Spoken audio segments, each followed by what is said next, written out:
Buenas tardes. Sean todos y todas muy bienvenidos a esta conferencia del Cuarto Congreso Internacional de Literatura Comparada. Vamos a tener la conferencia ordinaria con el doctor Francisco Oviedo, llamada Pobreza y Dinámicas Culturales en el Caribe, Jean Oman y Graciliano Cabo. El doctor Gallego, el doctor Runeta de la Universidad Nacional de Mar del Plata, investigador adjunto del Consejo Nacional de Investigaciones Científicas y Técnicas, CONICET, se desempeña como profesor adjunto en la asignatura de taller de escritura académica del Departamento de Letras de la Facultad de Humanidades, donde además dicta seminarios de grado y de doctorado sobre temas de literatura latinoamericana, así como talleres. Es coordinador de la subsede de la Universidad de Mar del Plata de la Cátedra UNESCO para la Lectura y la Escritura. Su trabajo de investigación en literatura latinoamericana se focaliza en la producción cultural del Caribe francófono, área en la que ha realizado su tesis de doctorado y sobre la cual ha publicado trabajos en actas de convenio, artículos en revistas especializadas del país y del extranjero, así como capítulos de libros. Ha dictado talleres de escritura académica en distintas instituciones de educación superior, tanto en Mar del Plata como en otras localidades de la provincia de Buenos Aires. Ha traducido del francés estudios críticos y textos narrativos. Es editor del volumen junto a Florencia Montillo, Las Islas Afortunadas, Escritura del Caribe anglófono y francófono, del año 2016, y en colaboración con Ignacio Iriarte, de Caribe para Rearmado, que se encuentra en presas para este año 2024. El doctor Ayala dispondrá de alrededor de 50 minutos para presentar su conferencia, luego de la cual abriremos un espacio para preguntas. Bueno, ahora hola, no. Toma la barra. Ya está. Bueno. Pero perdón, ¿y yo cómo paso? ¿Con este teclado? Sí, sí. Con la flechita, ¿no? Con la flechita. Gracias. Bueno, muchas gracias por la invitación a toda la comisión organizadora, en particular a Verónica, que ha sido la interlocutora, también a Luz, al señor decano. Muchas gracias entonces por la invitación.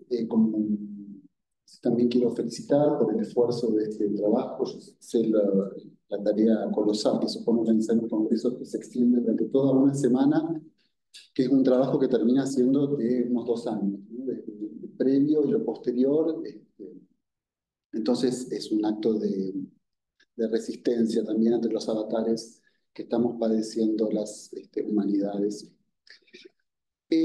Bueno, en esa presentación se hablaba de mis trabajos en el ámbito caribeño, y en efecto ese libro que está por salir, que ya debería haber salido, que se llama Caribe para Rearmar, es el resultado de un trabajo de investigación hecho en el marco de un grupo integrado por personas interesadas por las literaturas del Caribe de 7 universidades argentinas, ¿no? El foco principal está en la Universidad de Buenos Aires, el Instituto de Literatura Hispanoamericana, y es un grupo que viene trabajando ya hace unos 15 años, ¿no? Con ciertos grados de continuidad y discontinuidad. Y en este proyecto en particular, que dio este primer resultado, lo que nos propusimos fue el desafío de pensar las relaciones del Caribe con otros espacios de América Latina. Entonces hay distintos trabajos que relacionan de repente la literatura de Puerto Rico con Nicaragua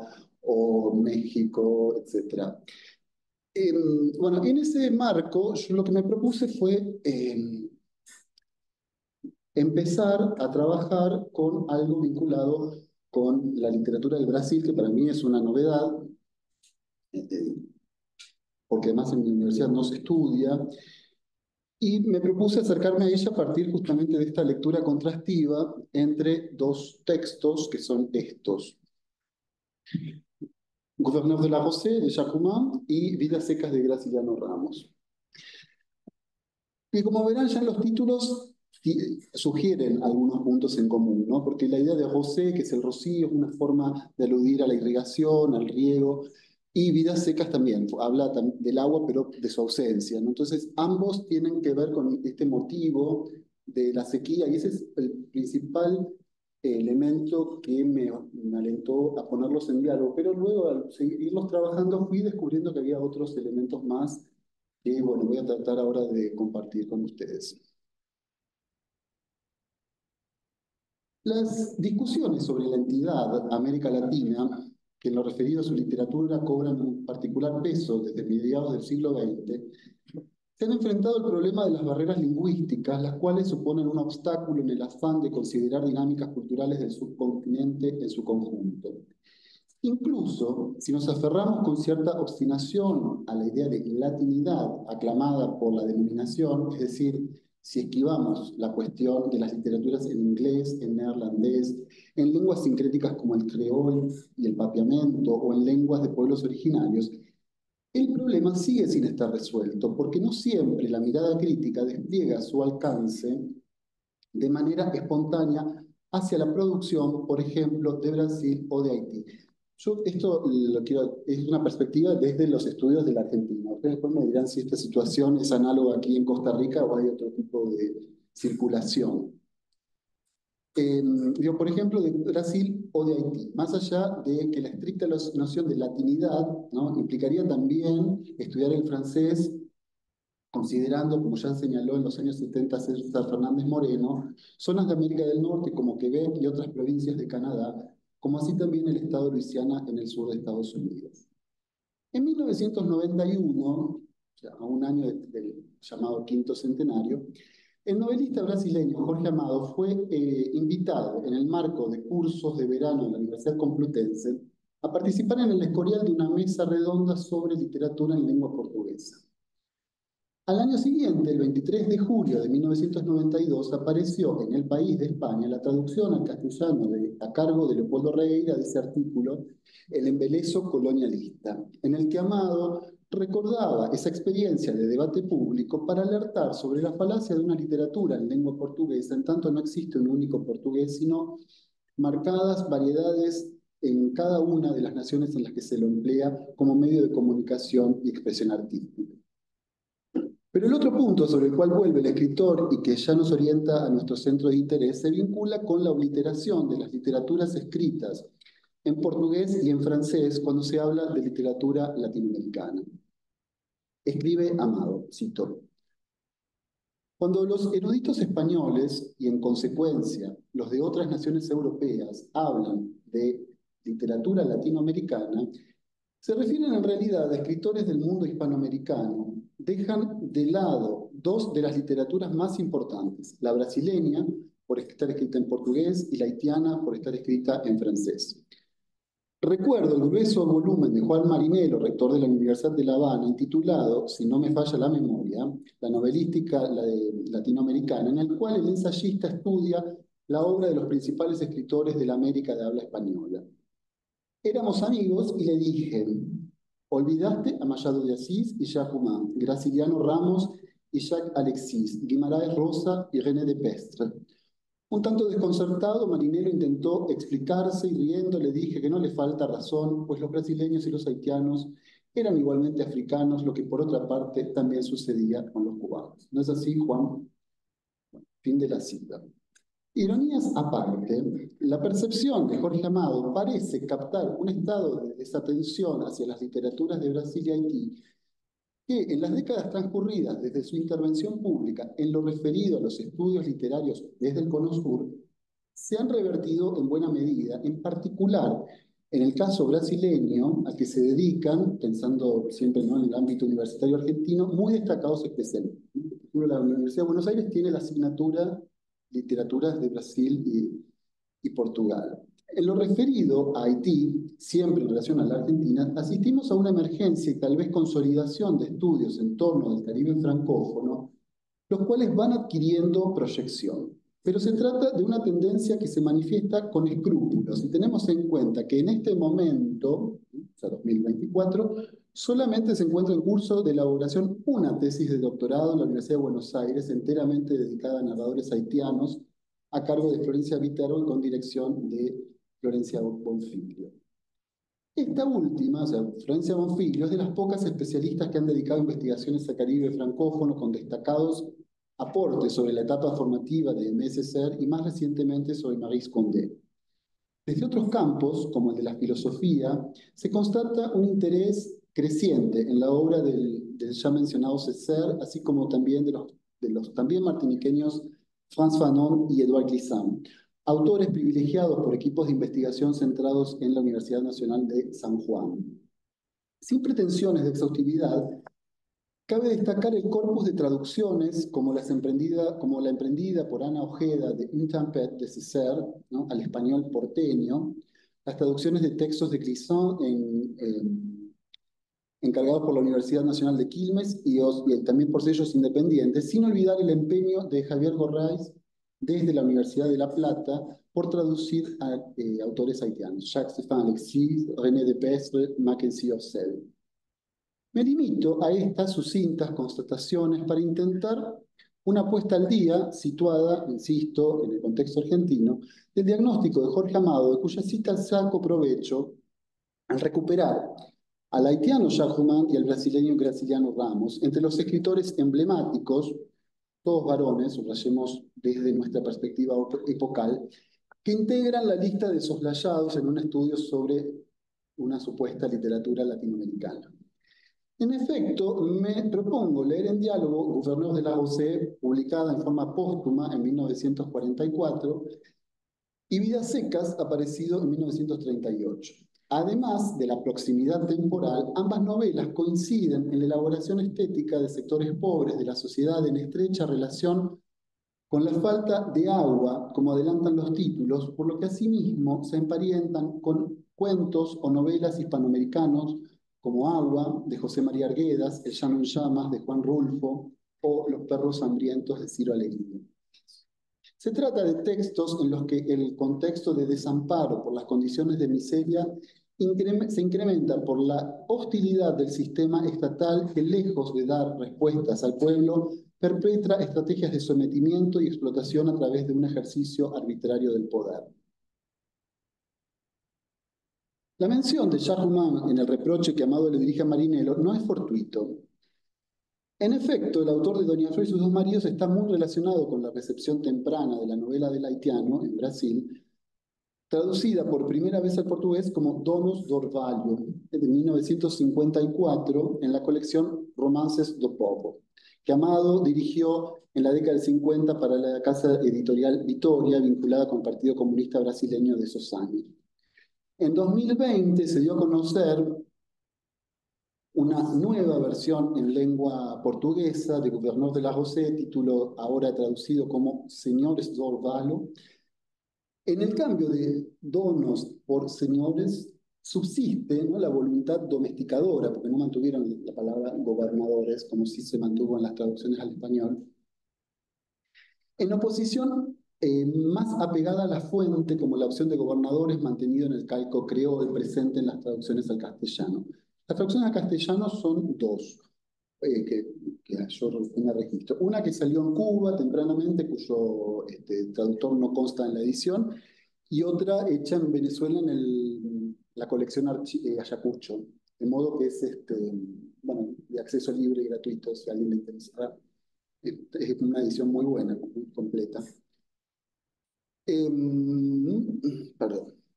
Otra innovación de esta nueva edición es un posfacio de la profesora Eurídice Figueiredo, quien afirma apenas al pasar en el contexto de un escrito de corte panorámico, ¿no?: para el lector brasilero, esta novela dialoga con nuestro ciclo de la sequía, en especial con Vidas Secas de Graciliano Ramos, al recrear el ambiente de devastación causado por la sequía, por la miseria y por la desigualdad social. Esto lo cito, pese a que es una observación al pasar, porque en realidad no hay trabajos que pongan en diálogo estos dos textos. Entonces, esta fue la única referencia que encontré. Y lo mantuve. Bueno, y en cuanto a las traducciones de Graciliano Ramos al francés, estas no han tenido lugar en Haití, sino en la editorial parisina Gallimard. Vidas Secas fue editada por este sello en 1964 bajo el título Sécheresse. Uno de los aspectos susceptibles de ser contrastados es el productivo motivo del desplazamiento, que tanto en Gouverneur de la Rosée como en Vidas Secas ocupa un lugar central dada la necesidad de traslado como vía de superación de las condiciones de vida miserables. En el caso de la novela brasileña, el desplazamiento de la familia de Fabiano y de su familia abre y cierra el argumento, lo que signa la imposibilidad de establecimiento por la búsqueda de medios de subsistencia a través de una migración interna en el árido Sertão nordestino. En la novela de Roumain, en cambio, el desplazamiento tiene otros alcances. La historia comienza cuando Manuel regresa al pequeño pueblo de Fontrouge tras haber pasado 15 años en Cuba como trabajador agrícola. De manera que la novela elabora un núcleo histórico correspondiente a lo que Elżbieta Sklodowska, en Espectros y Espejismos Haití en el imaginario cubano, caracteriza como la segunda oleada de haitianos en la isla de Cuba que ubica en las primeras décadas del siglo XX. La primera oleada transcurrió desde fines del siglo XVIII, cuando colonos, en muchos casos con sus esclavos domésticos, huyeron de la revolución haitiana estallada en 1791. Según Sklodowska, la emigración haitiana obedece a múltiples factores internos, como la ocupación de Estados Unidos, que tuvo lugar en Haití entre 1915 y 1934, el reparto de la propiedad rural y la erosión de tierras cultivables, característica esta última central en la configuración del espacio en Gouverneur de la Rosée. En los años 30 se buscó poder revertir el fenómeno inmigratorio haitiano mediante la implementación en 1933 de un programa de repatriación forzada, registrándose en 1937 25.000 haitianos obligados a salir de Cuba. Estas medidas obedecen al deterioro económico cubano de esos años, pero también se relacionan con la proliferación de discursos estigmatizantes hacia los haitianos, ¿no? Algo que tiene una continuidad con algunas variables hasta hoy, desde científicos que los acusaban del descuido de la higiene y los responsabilizaban de transmitir enfermedades, hasta constantes acusaciones de brujería en la prensa periódica que no dudaba en ver en los trabajadores extranjeros a los responsables de desapariciones de niños y niñas. Además de este hostigamiento, se difundía una imagen del negro como carente de vocación de protesta, por lo que aceptaba una remuneración ínfima causante de repudio por parte de los homólogos cubanos que veían disminuidas sus posibilidades de inserción laboral. Ahora bien, frente a esta proliferación de discursos de fuerte contenido racista, Sklodowska también releva otra línea de interpretación en la cual el vudú en Cuba, publicado en la década de los 80 por el Grupo de Investigación de Casa del Caribe de Santiago, es un ejemplo saliente, integran entre otros Joel James Figarola. De acuerdo con este trabajo, los braceros haitianos procuraban establecer lazos de filiación con sus homólogos cubanos. Este perfil de haitiano involucrado en las reivindicaciones colectivas se corresponde con el personaje de Manuel, quien, como sucede en Agua de Arguedas, donde el personaje no regresa del extranjero, sino de la costa peruana a las sierras, trae nuevas ideas aprendidas en su estancia cubana sobre las estrategias de combate de clase, como lo indica el empleo en español de la palabra huelga. El regreso a la perdida comunidad haitiana, llamada Fontrouge, como ya dije, se ve signada por la inmediata constatación de la miseria causada por la sequía resultante de una deforestación imprudente que emprendieron los campesinos. El cuadro se complejiza por enfrentamientos entre dos grupos por disputas pasadas, contra los cuales se alzará Manuel de acuerdo con las ideas socialistas aprendidas en Cuba en torno de la importancia de la organización social como vía para el mejoramiento de las condiciones materiales. Claro que las disputas que dividen a la comunidad no son el único obstáculo para este proyecto. También emergen tensiones entre la voluntad de organización social y la pasividad de campesinos resignados a la indiferencia estatal y la extendida espera de la asistencia de los dioses del vudú. Se genera así una tensión entre el respeto de las tradiciones populares campesinas y la voluntad de cambio de mentalidad hacia formas de acción sobre lo real. Esto acá podemos ver un fragmento Este es un diálogo entre Manuel, el protagonista, y con su madre, que es el representante de estos valores tradicionales, que gasta el poquito dinero que tiene en una ceremonia vudú, ¿no? El viento no empuja las nubes, es un viento maldito que arrastra el ala al ras de la tierra como las golondrinas y remueve una humareda de polvo. Mira esos torbellinos sobre la sabana. Desde el amanecer hasta el crepúsculo no hay ni un grano de lluvia en todo el cielo. ¿Es que el buen Dios nos ha abandonado? Manuel le responde, el buen Dios nada tiene que ver con esto. No blasfemes, mi hijo, no pongas sacrilegios en tu boca. La hija de Ligá, atemorizada, se persignó. No hablo de más, mamá. Están los asuntos del cielo y están los asuntos de la tierra. Son dos cosas y no la misma cosa. Entonces, la cita sigue, con esto se entiende. Bueno, otra problemática que auspicia un diálogo posible entre el gobernador de la Rosé y Vidas-Secas es la dimensión lingüística, que resulta compleja por la variedad de planos mediante la cual se elabora el discurso novelístico.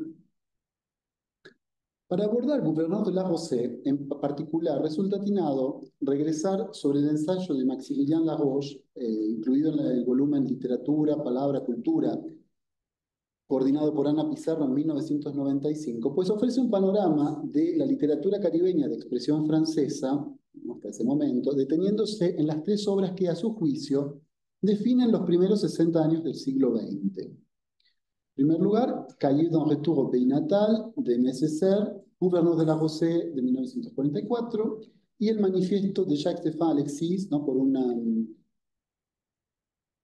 Eh, bueno, el que tiene que ver con el realismo mágico de los haitianos. Para Laroche, si Césaire supone una renovación ideológica y Alexis una estética, la renovación que aporta a Romain es de tipo estilístico, dado el traslado de su acción de la ciudad al campo, que exigió una elaboración lingüística novedosa a partir de la consideración de las particularidades del habla rural empleada por sus personajes. Además de algunas palabras en creol, como ya habían utilizado escritores de generaciones anteriores, aunque con una finalidad satírica, esto mismo se planteó ayer con uno de los equipos de estudiantes, ¿no? La burla al habla popular, aunque con finalidad satírica, que hacía hincapié en la falta de instrucción de los campesinos. Esta lengua sincrética es trabajada en la escritura, reestructurando la lengua francesa. Por ese motivo se trata de un texto que marca un camino a escritores posteriores y hasta se lo puede considerar un antecedente importante de los más contemporáneos como Patrick Chamoiseau. La copresencia lingüística se advierte ya desde el título, pues Gouverneur de la Rosée es un calco del creol correspondiente a Amos del Riego. De todos modos, el narrador en tercera persona marca una distinción entre su nivel de lengua, en el que no faltan los antillanismos, o el francés regional antillano, y el de los personajes agrícolas cuyo empleo de la lengua resulta ostensiblemente marcado. Basta un ejemplo para advertir esta diferencia, ¿no? Este es un ejemplo corto. ¿Ven? Tenemos en negro una variación au mi-temps y au milieu. Si un personaje dice je me suis réveillé au mi-temps de la nuit, el narrador prefiere il se balancer d'avant en arrière dans une danse nago, seul au milieu des habitants troubles. La atribución por parte del narrador de mi-temps para los campesinos, mientras él mismo prefiere milieu, es indicativo de la ajenidad del narrador respecto del mundo narrado, al tiempo que resulta indicativo también del amplio arco lingüístico organizado como un continuum cuyas fronteras no siempre pueden delimitarse, ¿no? Me refiero a las fronteras entre francés y creol. Además, la novela cuenta con numerosos vocablos en creol. Escritos con una distante cursiva, ¿no? Que en muchos casos remiten a notas al pie tendientes a favorecer la lectura del lector no haitiano, generalmente vinculadas con la vida rural, como Cumbit. Cumbit es un tipo de organización social para las tareas agrícolas, o las prácticas de la religión vudú, Ungan, que tiene como ejemplo dos, que es el sacerdote de la religión vudú, así como a los vínculos personales, ¿no? Negre amour se traduce como mon homme, ¿no? Se emplean también numerosos términos propios del francés regional haitiano, según se ve en la expresión amarla a un piqué, ¿no? Ahí como ejemplo número 4, cuyo verbo amarrer, ¿no? Attaché, aparece como un resabio del léxico vinculado a la vida naval aportado por los primeros colonos, quienes trajeron a sí mismos un vocabulario agrícola, como el término bourg, que está ahí como ejemplo número 5, que es un pueblo, un pueblito, y todavía en la actualidad se puede escuchar en el oeste de Francia. Cabe anotar el reiterado empleo de la palabra morne, ¿no? que es una colina, en francés de Francia es un adjetivo que quiere decir triste, tan emblemática del francés regional, ¿no? Como cimarrón, son palabras claves. Otros rasgos que pueden mencionarse son el empleo recurrente del adverbio ici, o sea, acá en lugar de ici, variación que emparenta la variedad del francés antillana con el francés de América del Norte. El cambio de la función gramatical, vean que ahí dice merci pour le manger et le voir, ¿no? Donde manger y voir son infinitivos, pero están con un artículo definido, de modo que tiene una función sustantiva. O sea, sería gracias por el comer y el beber, bueno, por la comida y la bebida, donde los infinitivos se desempeñan como sustantivos. La supresión de consonantes finales, mon fils en lugar de mon fils, y los refuerzos con moi-même y los adverbios oui et non en posición final de la frase, como marca saliente de un francés atravesado por la presencia del creol. En ambos textos, la pobreza impone un analfabetismo que convierte la palabra escrita en un anhelo. Manuel, al resolverse a pedir el matrimonio a Anaís, se enfrenta a la dificultad de componer una carta y envolverla en un pañuelo verde para que sea entregada a la madre de su novia, pero dice Manuel, falta alguien que le escriba, yo no soy bueno en eso. De manera que debe acudir a un mulato, y este dato racial no es fortuito, que tiene un comercio de poca monta y además conoce las escrituras. Más adelante, Manuel se lamenta, ¿no? Siempre había lamentado Manuel no conocer la escritura, pero cuando la existencia, gracias al riego, se vuelva mejor, pediremos al magistrado comunal del pueblo que instale una escuela en Fontrouge. La instrucción es necesaria, ayuda a comprender la vida. Testimonio era ese compañero, esa palabra está en español, en el texto, ¿no? Pero escrita con GN, compañero de Cuba, que le hablaba de política en tiempos de huelga. Huelga siempre está en español también, la novela. Sabía cosas el hijo de su madre y las situaciones más embrolladas te las esclarecía que es una maravilla. Veías delante tuyo cada cuestión alineada en el hilo de su razonamiento como ropa enjuagada tendida a secar el sol. Te explicaba el asunto tan claro que podías agarrarlo con la mano como un pedazo de pan. Te la ponía como quien dice a la mano. Y si el vecino iba a la escuela, por cierto que no podían engañarlo tan fácilmente, abusar de él y tratarlo como un borrico. Entonces, aquí se ve, como ya habíamos comentado, que además de la pobreza material, hay una carencia simbólica de la que él tiene conciencia gracias a su estancia en Cuba. Y es interesante cómo en este momento como de ensoñación, en el que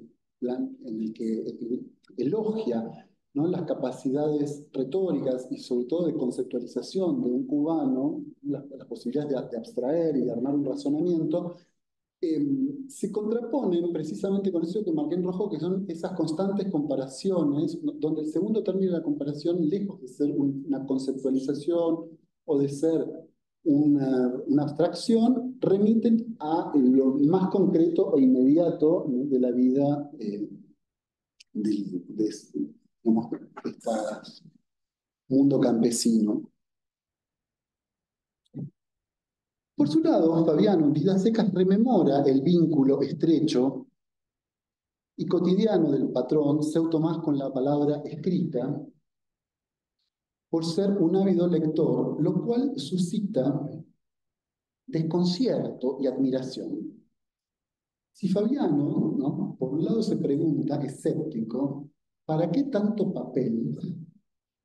También reconoce que Seu Tomás de Volandeira hablaba bien, pero no sabía mandar, pedía.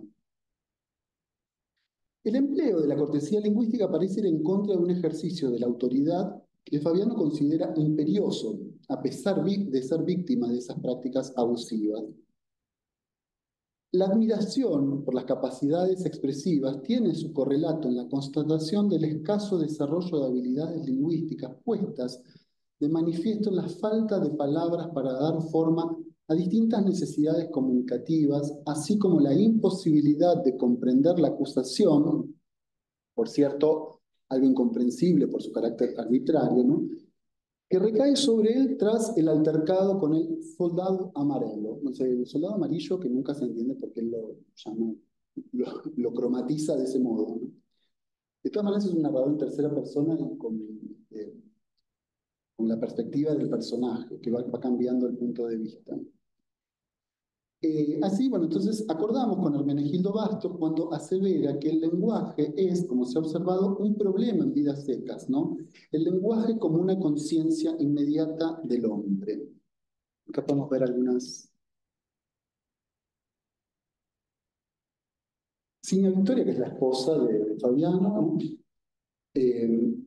Vean que habla de, ¿no?, interjecciones guturales. Hay una posibilidad incluso de articulación del lenguaje, ¿no?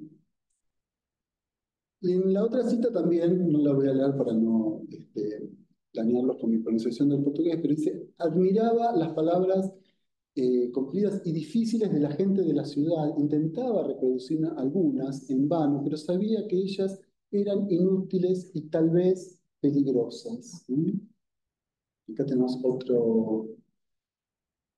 Bueno, ciertamente aquella sabiduría inspiraba respeto, ¿no? El vocabulario de él, de Fabiano, era pequeño, pero en horas de comunicabilidad se enriquecía con algunas expresiones de Seu Tomás de la Bandeira, no de sus patrón del inicio, porque después se tiene que ir a buscar, ¿no? Como no sabía hablar, acá ya está hablando de uno de los hijos, que ni siquiera tienen nombre los hijos de Fabiano. Uno es el Filio Novo y el otro es el Filio Quelio, el mayor y el menor. Como no sabía hablar de derecho, ¿no?, el menino balbuceaba expresiones complicadas, repetía sílabas, imitaba los gritos de los animales, o el barullo del viento, o el sonido de los gallos, etc., ¿no? Ven que hay una. Alejandro Bossi, en su trabajo sobre Vidas Secas, incluida en el volumen Os Pobres na Literatura Brasileira, que realizó Roberto Schwartz, señala que el lenguaje de Fabiano y los suyos es presentado como impotente, lacunoso y truncado. Agrega este mismo crítico que la mirada crítica del narrador no favorece el lenguaje del dominado, cuya carencia atribuida describe no al lenguaje de los dominantes que denuncian.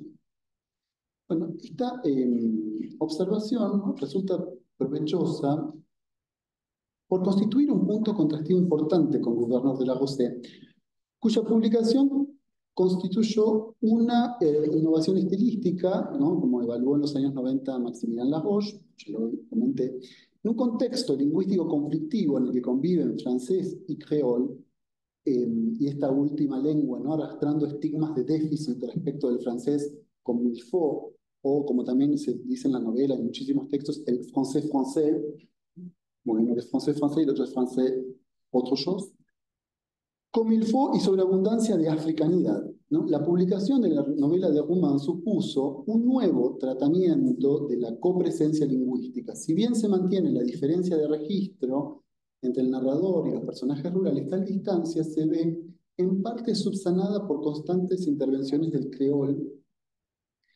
en el discurso francés del narrador. Bueno, y ahora ya con esto termino, ¿no? El ejercicio de lectura contrastiva entre dos importantes novelas latinoamericanas surgidas en contextos lingüísticos diversos permite relevar una serie de motivos, problemáticas que auspician un tipo de lectura religante, ¿no? De la religación, retomando el concepto elaborado por la crítica argentina Susana Sarmiento. Ante la fragmentación y la discontinuidad propias del mundo caribeño, la religación a través del ejercicio crítico contribuye a la constante revisión de las regiones geoculturales al forjar un modo de leer, un modo de leer, atento a las posibilidades de considerar dinámicas culturales o imaginarios que exceden unidades nacionales o lingüísticas, de manera tal que se habilitan formas de leer acaso no contempladas por esos recortes atentos a las literaturas nacionales o escritas en tal o cual lengua. La religación favorece la indagación de elementos que pongan de manifiesto continuidades, sin perder de vista, por supuesto, los aspectos diferenciadores, capaces de examinar más allá de la innegable heterogeneidad, dinámicas culturales o núcleos de densidad simbólica, para retomar el productivo sintagma de Ana Pizarro, que auspician el abordaje de textos provenientes de contextos disímiles como integrantes de una unidad cultural mayor. Muchas gracias.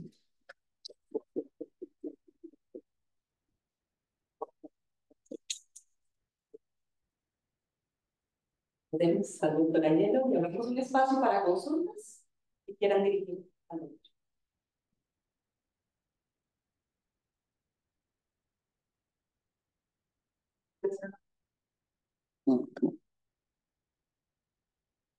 Sí, Francisco, gracias por esta presentación interesante y también, a pesar de que sigue siendo nuestra Latinoamérica, es literatura que desconocemos en general.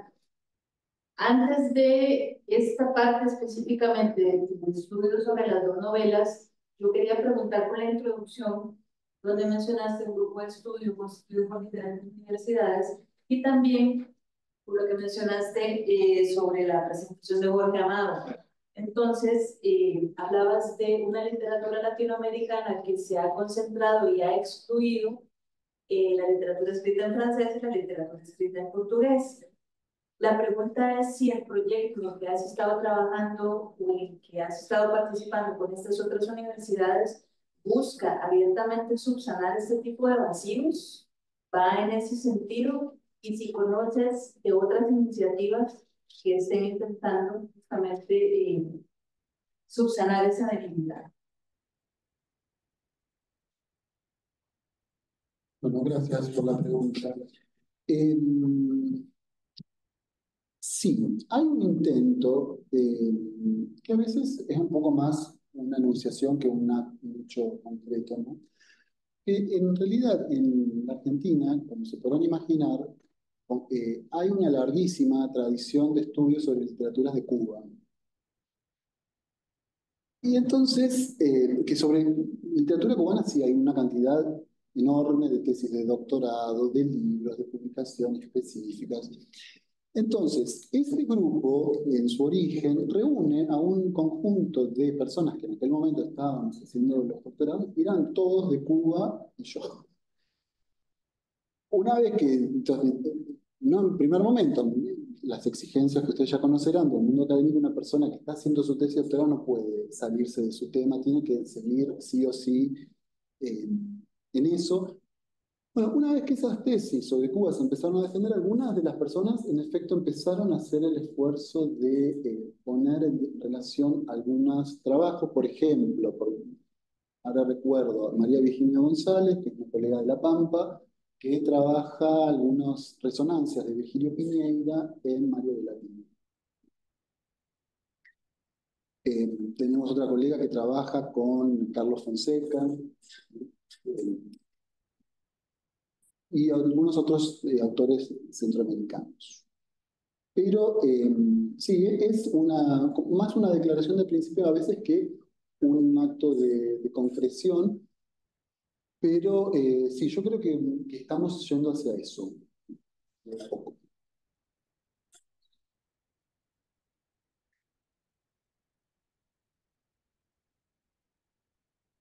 Ok.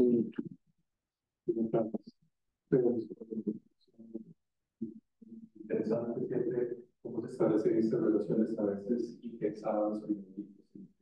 Una cultura europea, una cosa que llama mucho la atención es que se un argentino que ha estudiado literatura caribeña, ¿verdad? Sí. Los horizontes, y decías ahora que, bueno, que básicamente en Argentina pues, se han interesado en el caso de Cuba. Pero no sé cómo en Argentina ve el Caribe, si lo ven como esa parte hispánica cubana, pero aquí estás introduciendo el elemento tampoco. Entonces, interesante eso sería saber, no sé si has quedado reflexionado al respecto, es cómo establecer puntos de convergencia entre toda la área caribeña sobre preocupaciones comunes. Me parece que sería fascinante que empezáramos a desarrollar un poco más de relaciones histórico-culturales entre los países que integramos la región Caribe, otros puntos de común que tengamos, que creo que deben ser muchos, pero que creo que son muy poco estudiados y que no conocemos.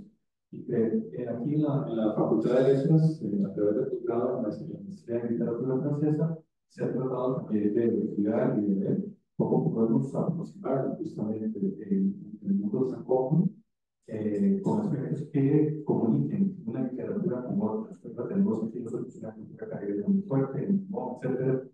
Creo que tiene tradición, sobre todo ¿no? Porque la inmigración fue sobre todo jamaicana, pero existe toda una red de comunicaciones, etcétera, que sería muy importante también explorar. No sé si hay algunos aspectos de lugares comunes o preocupaciones que vos hayas identificado que pueden ser útiles para que nosotros también podamos abordar este tipo de temas.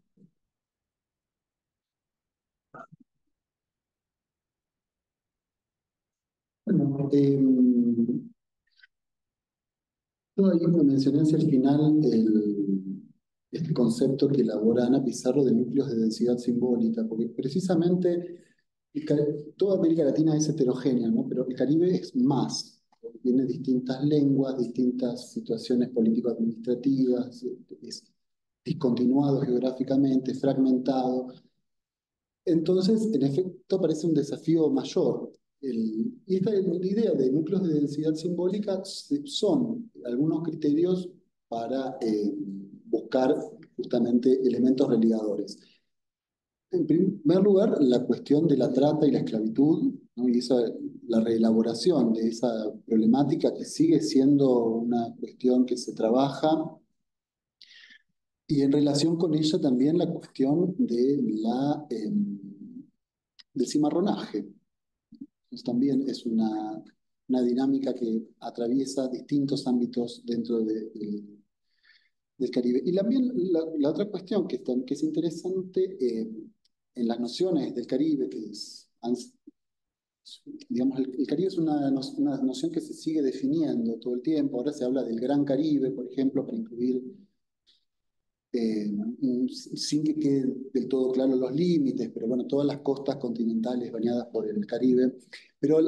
Y también una noción de Caribe ampliado que contempla la cuestión de las diásporas, porque un rasgo común, como este Manuel que se fue a Cuba, pero que atraviesa todas las literaturas del Caribe, es la problemática de las migraciones, ¿no? Y directamente la producción cultural desde los países centrales, ¿no? En particular para los francófonos, ¿no? La zona de Quebec, Montreal, pero bueno, Nueva York, etcétera, y los países europeos.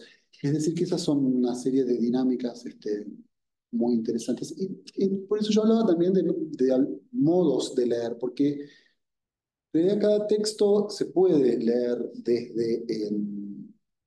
desde su propia literatura nacional, desde sus propios conflictos contextuales, políticos, sus referencias más inmediatas, y es legítimo, y además cada país tiene la potestad de hacerlo, pero también existe la otra posibilidad de leerlos como integrantes del mundo caribeño. Yo no sé si hay muchas personas de Brasil que leerían Vidas Secas como literatura caribeña. Hay algunos autores como Benítez Rojo que el nordeste brasileño, precisamente por la fuerte impacto de ¿no? la cultura de la trata y demás, lo incluyen, otros no. Pero probablemente los brasileños no piensen en Vidas Secas como parte del Caribe, pero está bien, no es que esté bien ni mal, digo, crítico asume un modo de leer. Por eso que decís, qué curioso un argentino. Capaz que justamente esa posición excéntrica es la que permite ver otras relaciones que quizás no son tan evidentes para el que está en el lugar.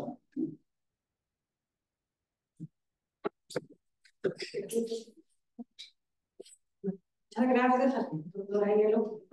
La conferencia que nos acaba de dar es un gerente en realidad y creo que va a tener algo de continuidad Sí. para invitarnos a la conferencia que inaugurará Luis, que inaugurará el ciclo de la Facultad de Letras del ciclo lectivo. Bueno, pero a mí me pareció muy sugerente porque cuando uno estudia la literatura caribeña desde Centroamérica, se enfrenta a esa misma problemática, ¿verdad? El tema de localizar textos francófonos y anglófonos desde Costa Rica, por ejemplo, es grande. En estos días hemos estado hablando de literatura panameña, por ejemplo, hondureña, y nos estamos tan cerca, y aún así nos cuesta un montón conseguir los textos panameños, hondureños, nicaragüenses aquí, ¿verdad?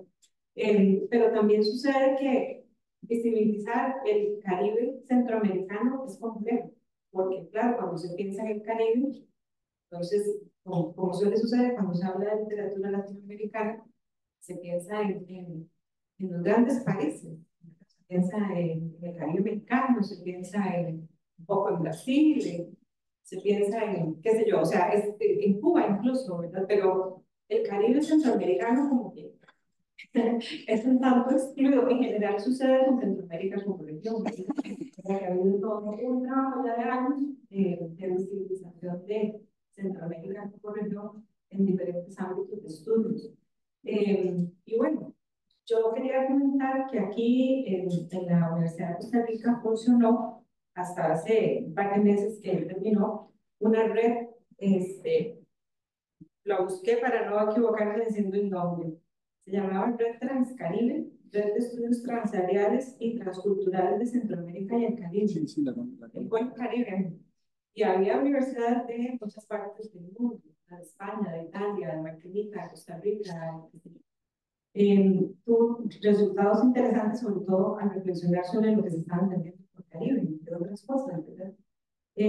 Pero lo que quería retomar el día de hoy es cómo es esa conformación de un corpus caribeño, ¿verdad? Pensando en esos caribes excluidos, anglófonos, no sé, brasileiros, francófonos, y en español, pero ubicados en espacios que también han sido dejados de lado, como sucede con el caso de la literatura centroamericana, por ejemplo. O sea, ¿qué tipo de trabajo transversal habría que hacer o entendiendo el Caribe de qué manera para lograr conformar un corpus que sea un poco más integrador, ¿verdad?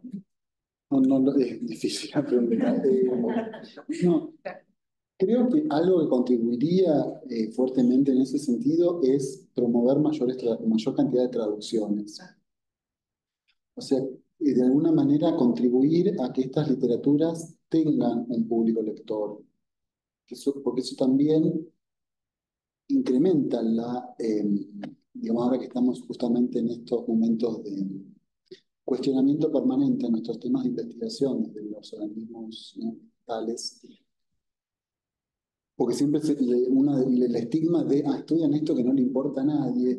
Bueno, quizás con una promoción mayor de las traducciones hechas en América Latina, para que circulen más, para que tengan un español que no resulta, si bien sensibles diferencias a lo largo de América, pero bueno, más familiar.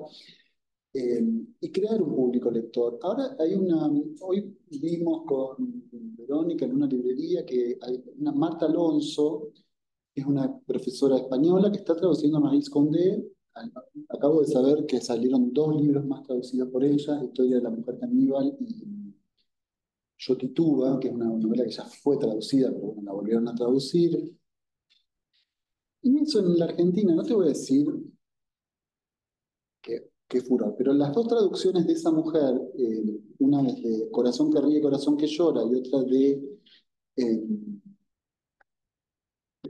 La vida sin maquillaje, La vie sans fard, eh, están promoviendo algunos estudios, incluso en profesores de francés que, no sé, por algún motivo conocen la obra en traducción y después buscan el original. O sea, yo en Mar del Plata organicé en mayo un congreso de literatura francesa y francófona, y para mi sorpresa fue posible constituir fácilmente un panel homenaje a Maurice Condé, que falleció en abril de este año, y eso creo que estuvo también alentado por las traducciones.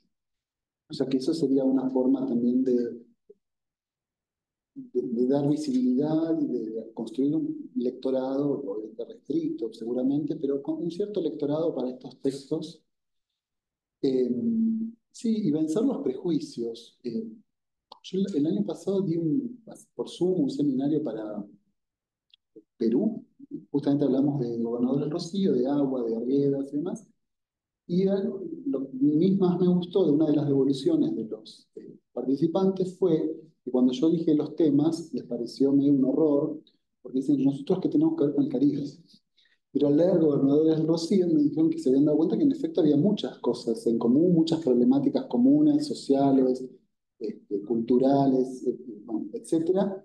O sea que sí hay que vencer los prejuicios y creo que también promover los intercambios a través de las traducciones. Y una pequeña idea. Igual que, perdón, que con el eje de la pobreza y la desigualdad social. Ah, claro, bueno. Lo hemos trabajado y se representa de una manera muy similar. El problema de la violencia, de la violencia política, ¿no? Las novelas del dictador también tienen sus representantes ¿no? En el Caribe, en la fiesta del Chivo, ¿verdad? ¿No? Que toma República Dominicana. Sí, hay muchos más aspectos para trabajar continuidades a partir de eso, ¿no? El comparatismo contrastivo, ¿no? Ver los aspectos análogos, pero también los puntos de diferenciación. Ah, sí, más.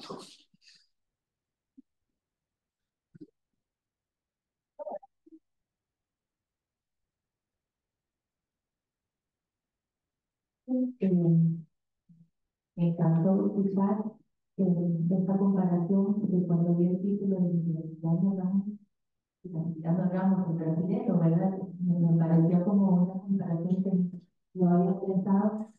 Y esta pregunta no la he terminado de pensar, pero me gustaría saber qué pensar si el hecho de que Jack Thomas y Gilliano Ramos hayan sido militantes Comunista, sí, por supuesto. por las redes de contacto de los militantes izquierdas que marcaron tanto la primera mitad del siglo XX. Y con Gerardo Mar hay una historia muy interesante de él en México, ¿verdad? Con la materia, el Panamá. Entonces, no sé si eso podría ser metodológicamente, en algunos casos, es un elemento que uno podría trabajar también, porque todo el mundo conectado que iba no sé, con la que tenía los intereses. Claro, sí, sí. Sí, no tengo mucho, pero sí, en efecto, todos tienen desde el punto de vista biográfico el vínculo con el Partido Comunista. Por eso yo deliberadamente recordé que la traducción la hizo Jorge Amado en el marco de una colección comunista, y sí creo, personalmente no es, digamos, el núcleo que yo elegí, pero sí, claro que podría ser trabajarlo desde las redes intelectuales. Yo, como te dije, no he encontrado alusiones de uno en el otro, de que se hayan leído, y no he encontrado otras lecturas que los hayan puesto en relación. Pero seguramente en eso también podríamos poner Arguedas, ¿no? Sí, sí, claro. Sería otra línea muy interesante. No, de nada. Gracias. Gracias, doctor Regueiro, por su conferencia de esta tarde. También quiero rescatar pues, el acompañamiento que nos ha dado a lo largo de toda esta semana y ustedes que han mostrado por las mesas, las distintas mesas. Siguiendo en esta línea de las lecturas o de las líneas de lecturas que apunta la profesora Alexandra Ortiz, yo me preguntaba, mencionaste algunos puntos Mencionaste algunos puntos que tienen que ver con las problemáticas del agua, la deforestación y tal, pero las citas que leíste o los comentarios que hiciste me pareció que era más en una línea sociológica o de otra vertiente. La pregunta es si en estas dos novelas existen componentes que permitan una lectura ecocrítica.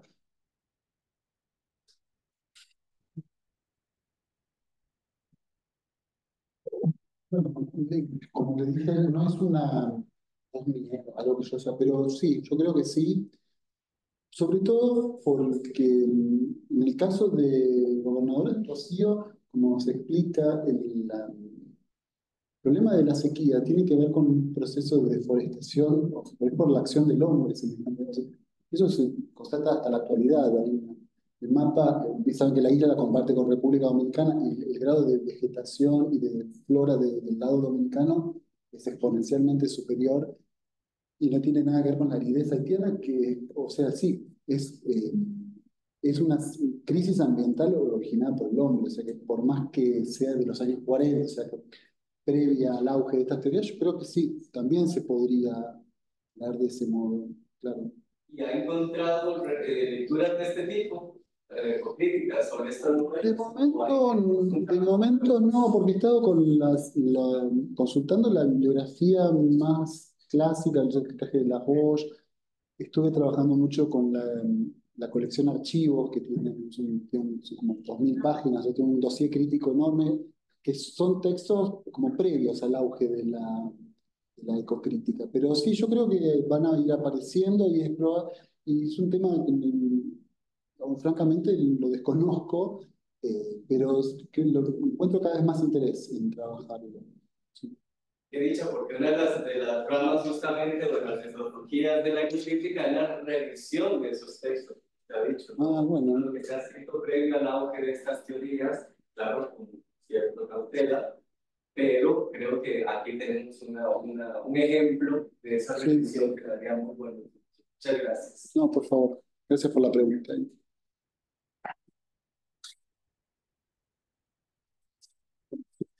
¿Quieren dejar eso?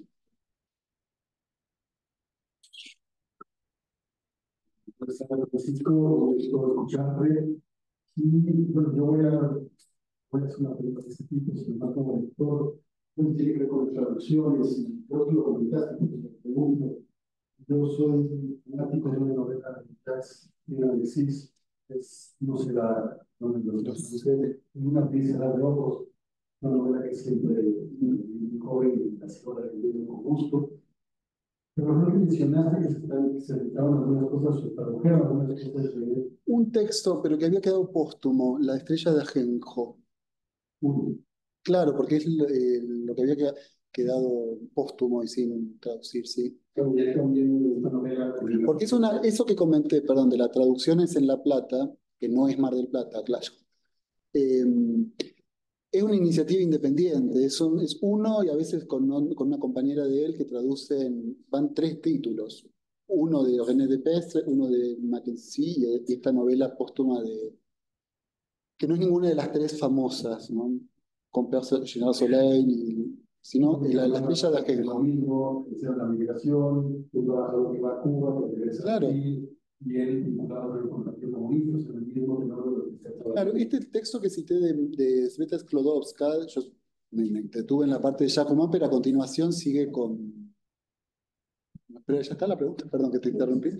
Ah, no, bueno, claro, sí, también, pues, es otra línea para ampliarlo. Y en efecto, Sklodowska en ese trabajo que cito, cuando inmediatamente empieza a tomar el caso también de Alexis, como la misma tónica, una continuación como un continuador de la Roma en ese sentido.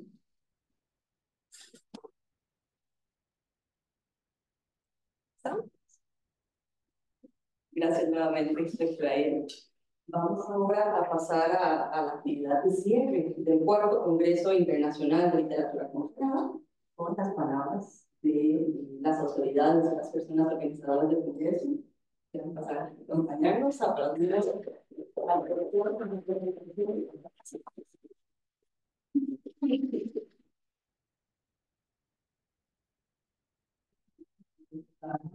a la doctora Villo, al doctor Alex Saba y a la maestra Verónica Borges.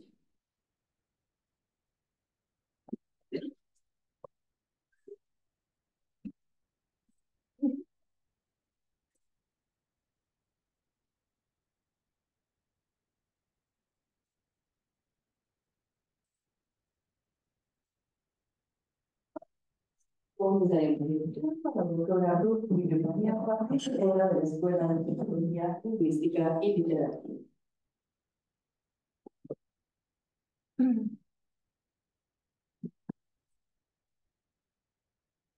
Buenas tardes.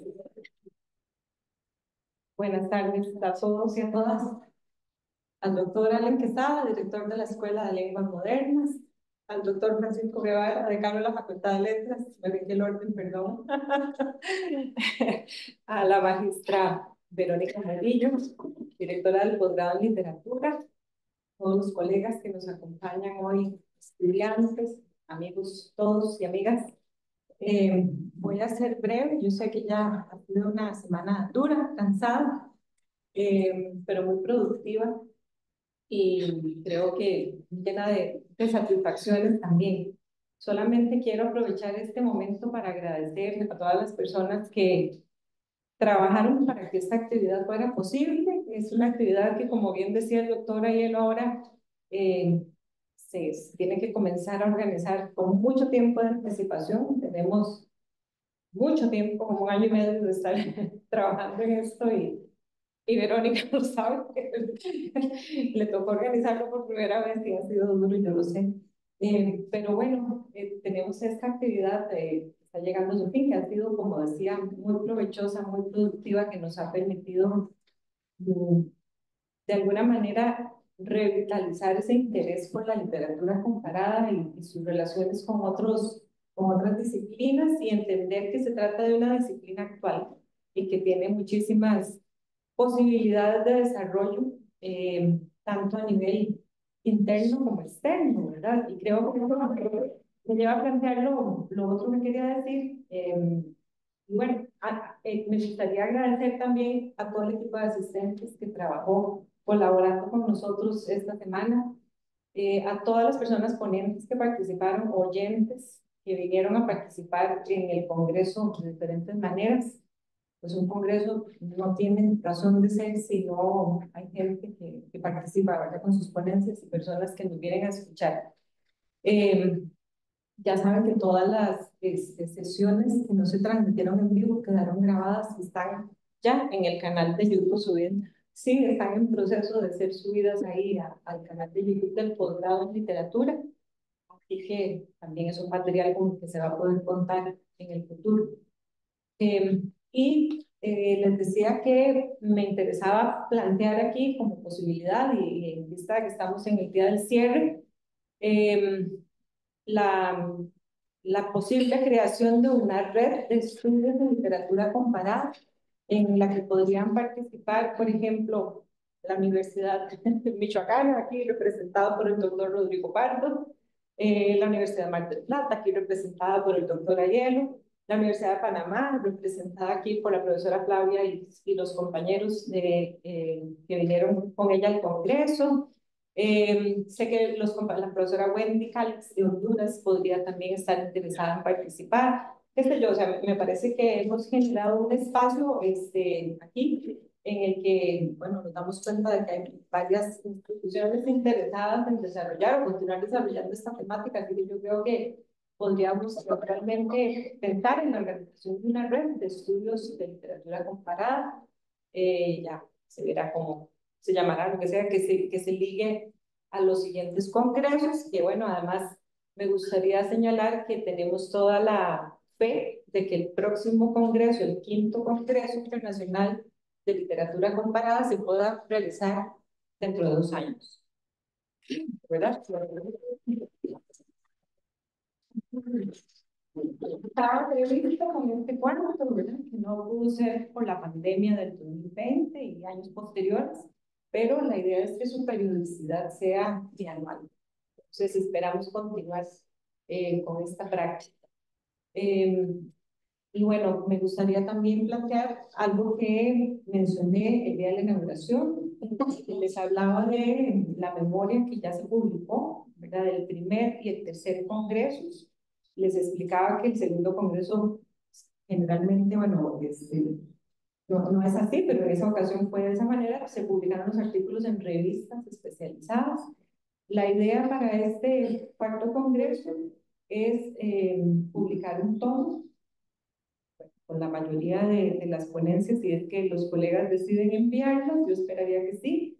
En los próximos meses ya la comisión organizadora les hará llegar a todos los ponentes unas directrices, unas normativas para la publicación, ¿verdad? Vamos a analizar la forma mejor de hacerlo. En principio sería un tomo digital, porque comentábamos que es lo que mejor circula, ¿verdad? Un tomo de 500 páginas impreso es muy difícil de movilizar.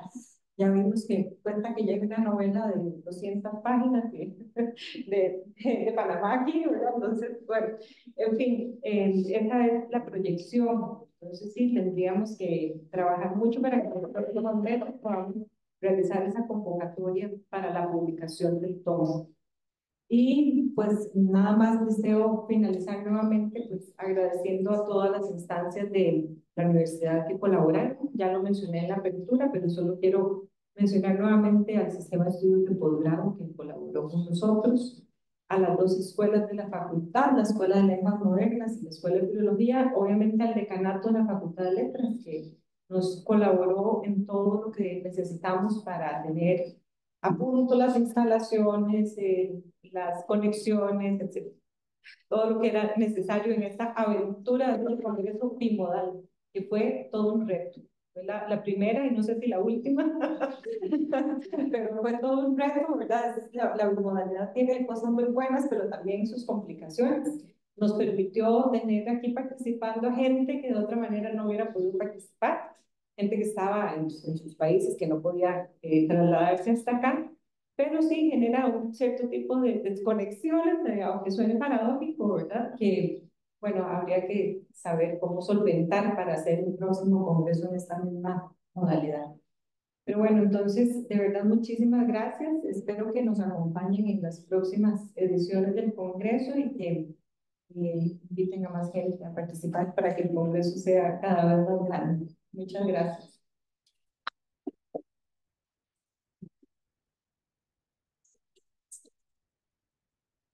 Discutiremos ahora, doctor Pacheco, director de la escuela.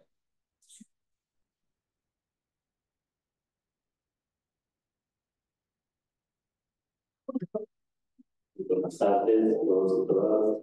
Un saludo a la señora decana, a la Francisco Guevara, a las directoras de las escuelas de filología, a los participantes, estudiantes, personal, incluso que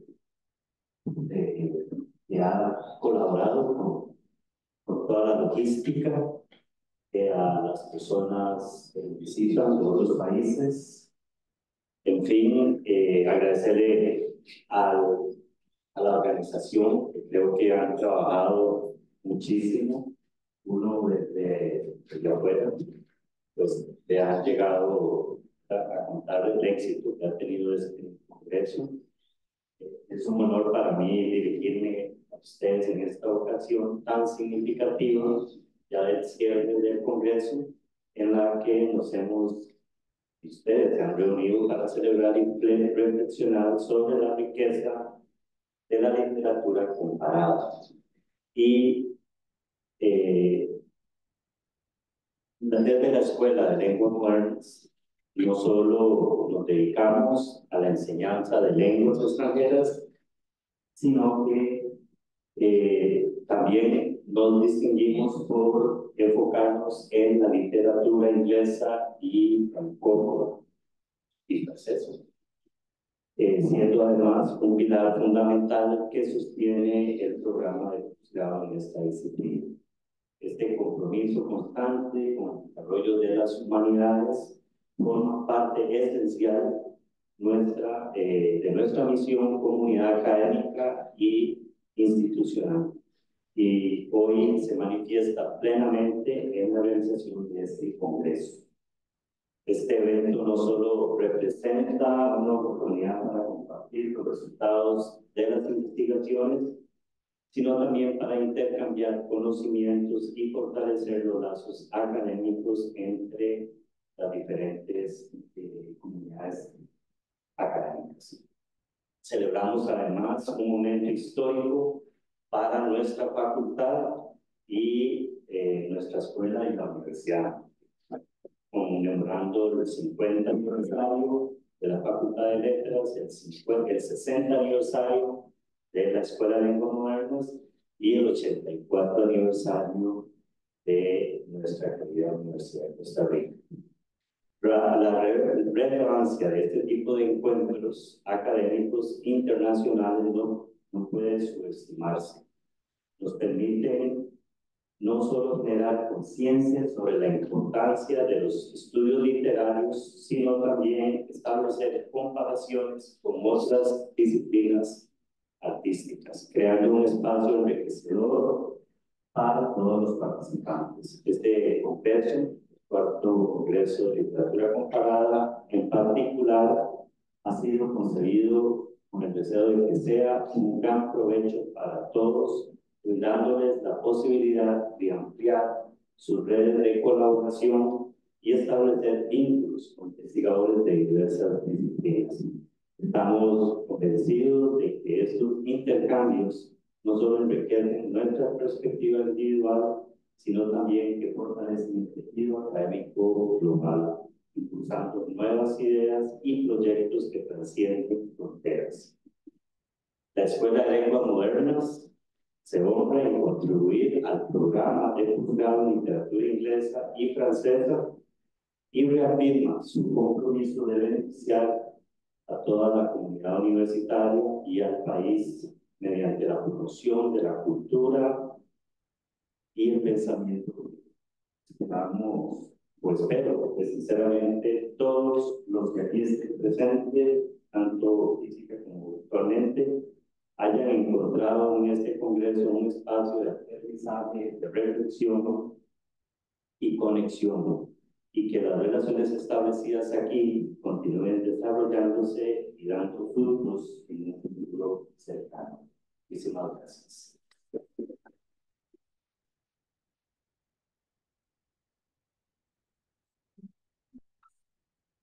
Escuchamos a continuación a la maestra Verónica Murillo, directora del grado de literatura.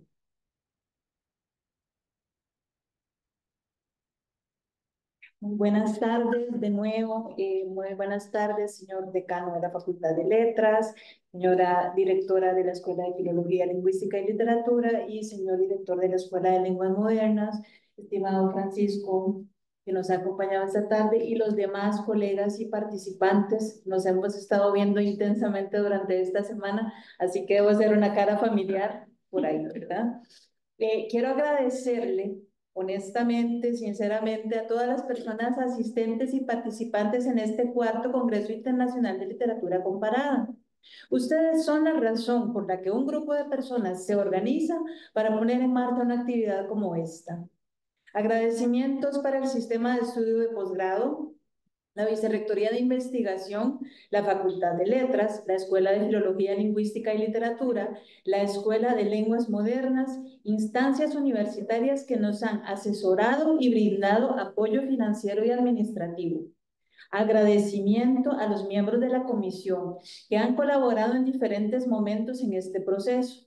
Agradecimiento y mención especial a todas las personas que nos han dado apoyo técnico y administrativo. Asistentes, estudiantes, técnicos, asistentes administrativos, estudiantes asistentes, proveedores y muchas personas que han contribuido con su grano de arena al éxito de este evento. Hemos abierto la oportunidad a voces diversas, no solo por el origen o la afiliación, sino también por los recorridos investigativos que han venido a compartir generosamente con nosotros y que sin duda nos han enriquecido en ámbitos tan variados como la revisión de mitos y textos clásicos, las múltiples transformaciones de la literatura para responder a una sociedad en continuo cambio, las reivindicaciones de la memoria histórica, las interacciones entre la literatura y otras manifestaciones artísticas, las conversaciones entre épocas y textos. Ha sido un vasto panorama de aprendizaje e intercambio. En el marco del 84 aniversario de fundación de la Universidad de Costa Rica, del 60 aniversario de la fundación de la Escuela de Lenguas Modernas y los 50 años de la fundación de la Facultad de Letras, nos congratulamos una vez más de haber contribuido con esta actividad a construir desde las humanidades, seguir haciendo universidad y seguir aportando a la sociedad. Es un gusto, es un honor. Muchas gracias por habernos acompañado y para cerrar esta actividad, por supuesto, tendremos que brindar y eso es lo que les proponemos a partir de ahora en el vestíbulo de la facultad. Muchísimas gracias y de nuevo por habernos acompañado. Muchísimas gracias.